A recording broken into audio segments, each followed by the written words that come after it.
Hello friends, Virudhachalam வட்டம் we Sathamangalam இயற்கை விவசாயி விஜயன் வீட்டில் இயற்கை மூலிகையில் தேங்காய் எண்ணெய் காய்ச்ச போகிறோம். அதுக்கு தேவையான பொருள் தான் இங்கே வச்சுருக்கோம். தலைமுடிக்கு தேவையானது டை அடிக்க வேண்டியதில்லை.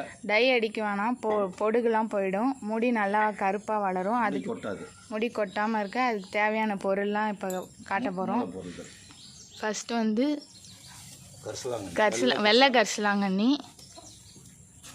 வெள்ளை கரிசலாங்கண்ணி, கீழா நெல்லி வேரோட பொடுதலை. இதாங்க பொடுதலை இல்லாத ஆக்கும். இதான் பொடுதலை. இந்த பொடுதலை வந்து அவ்வளோ ஒரு நல்லது. தலையில் பொடுகே இருக்காது. இதெல்லாம் இயற்கையானது. நீங்கள் மெடிக்கலில் வாங்குறதெல்லாம் இந்த அளவுக்கு இதேமாரிலாம் காய்ச்ச மாட்டாங்க. அவ்வளோ நேச்சுரலாக உங்களுக்கு யாரும் காமிக்கிறதுக்கு ஆளே இல்லை. பொன்னாங்கண்ணி இது அவிரித்தழை, செம்பருத்தி, ஒத்த செம்பருத்தி, மருதனை, சோத்துக்கத்தழை. இது உள்ளே வந்து நாட்டு நெல்லிக்காய் அதுக்கு உரல்ல பாருங்க. மரச்செக்கில் ஆடின தேங்காய் எண்ணெய், குவாலிட்டியான எண்ணெய் எப்படி இருக்கு பாருங்கள். இப்போ இதை காய்ச்ச போகிறோம். ஒரு முடி கூட கொட்டாது, ஒரு பொடுதலை தலையில் பொடுகு இருக்காது, முடியும் கொட்டாது, டை அடிக்க வேண்டியதே இல்லை. இதுக்கு மேலே இன்னும் ஒரு பொருள் ஆட் பண்ணோம், அது நீங்களே கூட செய்யலாம். பூண்டு தோல் ஆட் பண்ணிங்கன்னா டை அடிக்க வேண்டிய அவசியம் இல்லை. டை அடிக்கிறதுனால கண் தலைவலியெல்லாம் உண்டாகும். இதில் அந்த ப்ராப்ளம் இருக்காது. இப்போ இதெல்லாம் இடிச்சிட்டு அடுத்தது காய்ச்சும் போது அடுத்த லைவ் காட்டுறோம் பாருங்கள். நன்றி, வணக்கம். வெள்ளை கரிசலாங்கண்ணி இடிக்கிறோம். இந்த இடிக்கிறோட சாறு பாருங்கள். டை அடிக்காத அளவுக்கு கருப்பாக என்ன கலராக இருக்கும். டைக்கு பதிலாக இது பாருங்கள், என்ன கலர் மாறி வச்சு பாருங்கள். எந்த அளவுக்கு இருக்குது பாருங்கள், டையாக இருக்குது பாருங்கள், கருப்பாக. இந்த பொடுதில் வந்து தலையில் பொடுகு இருக்காதுக்கு தான் வெந்தயம் கூட இதுக்காக ஆட் பண்ணுறோம். இந்த தழை எந்த அளவுக்கு பாருங்கள், அப்படியே போடுறது.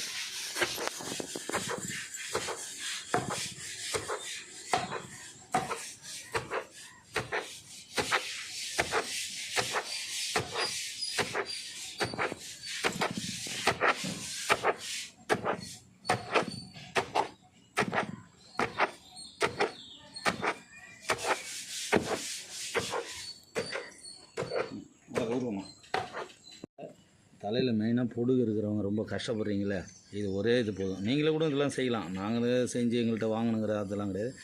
இது வந்து ஒரு சேவை பண்பு தான் செய்கிறோம். பாருங்கள், இது பொடுதலை. இதே முக்கியமான மூலிகை பொடுதலை. பேரே அதிலே இருக்குங்க.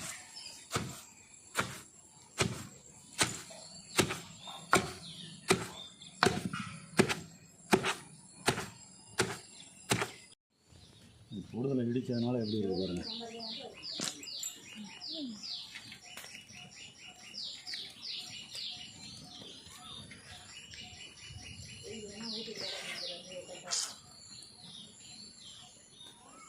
பொண்ணாங்க நீங்கள்.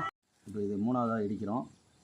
இது வந்து இதுவும் உடம்பு குளிர்ச்சி, இதுவும் முடி நல்லா கருங்கருன்னு வரும், நல்லா வளர்ச்சியாக தான். இது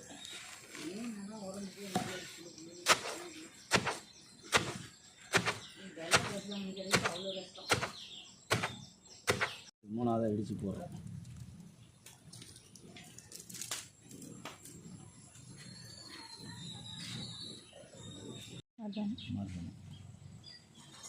மருதனை சார்.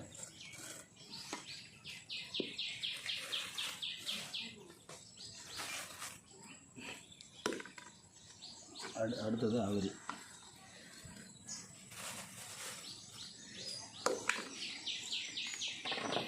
அடுத்தது சோத்துக்கத்தாழ். இதுவும் ஒரே. அடுத்தது சோத்துக்கத்தாழ். அடுத்தது செம்பருத்தி அரைக்கலாம். அடுத்து செம்பருத்தி தழை போட்டு அரைப்போம், இடிப்போம்.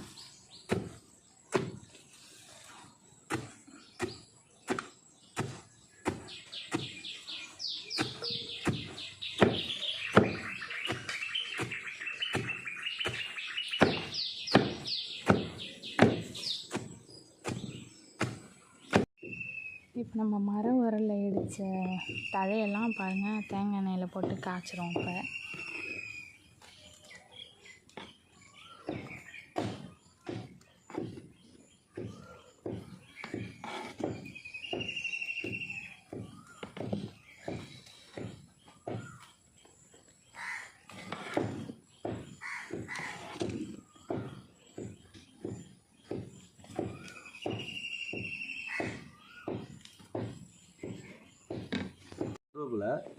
நாட்டு கருவேப்பிலை இதெல்லாம் வாசனையாகவே இருக்கும். இது கருவேப்பிலையும் இதில் ஆட் பண்ணுறோம்.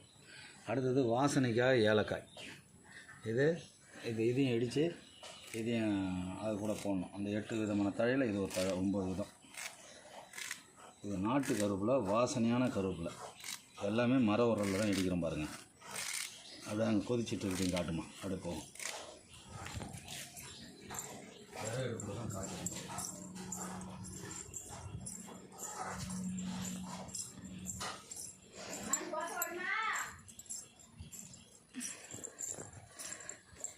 இப்போ நம்ம அங்கே இடித்து போட்ட தழையெல்லாம் எண்ணெயில் வந்து கொதிச்சுட்டு இருக்கு பாருங்கள்.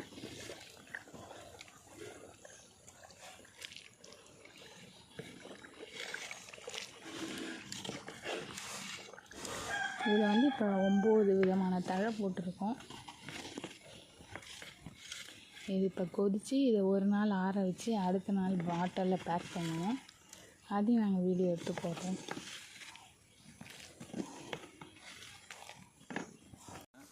எல்லா தழையும் ஆட் பண்ணி வச்சு நல்ல வாசனை வருது. ஆவி வாசனை செல்லில் தெரியாது, இருந்தாலும் நல்ல வாசனை. கொதித்து முடிய போகுது. இது கொதி அடங்கினோடனே இறக்கிடுவோம். ஆற வச்சு அப்புறமேட்டு பாட்டிலில் பேக்கிங் பண்ணுறோம். இது அந்த அளவுக்கு எண்ணெய் கலர் மாறிச்சு பாருங்கள். அதில் எப்படி ப்யூராக இருந்தது மரச்செக்கில் ஆடின எண்ணெய். இதேமாரி இந்த 9 விதமான தழையும் போட்டதுனால இது ஆட் ஆகிடுச்சு. நல்லா கொதிக்குது. இது ஒரு 20 லிட்ரு, இது ஒரு 10 லிட்ரு, 30 லிட்ரு. எனக்கு மாதம் 50 லிட்ரு விற்றுக்கிட்டு இருக்குது. நல்லா போகுது. ஏதாவது வேணுங்கிறவங்க கூட நம்மளை அணுகலாம். நன்றி. ஓகே.